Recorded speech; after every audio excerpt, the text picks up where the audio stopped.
For the first 3 years at my school, most people barely knew my name. I wasn't the popular teacher. I wasn't the one winning awards or leading big events.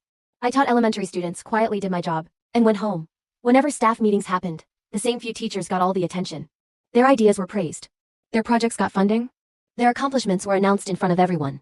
Meanwhile, I sat in the back taking notes. It wasn't that people were rude. I was just easy to overlook. One year, our district announced a competition where schools could submit programs that improved student learning. The winning project would receive funding and recognition across the district. Most teachers weren't interested because it required months of extra work. I decided to try anyway. For nearly 6 months, I spent evenings creating reading activities for struggling students. I tested different approaches, tracked progress, and adjusted everything based on results. Nobody paid much attention. Few coworkers even suggested I was wasting my time. One teacher laughed and said, "The district only picks big programs. They won't care about something from one classroom."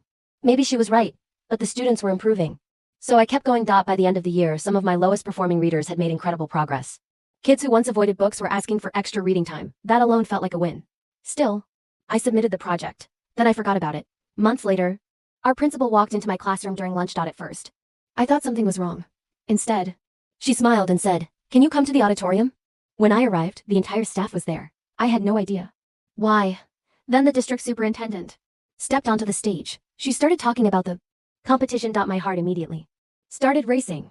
Out of hundreds of submissions, one project had been selected as the district winner. When she announced my name, I genuinely thought I had heard her wrong.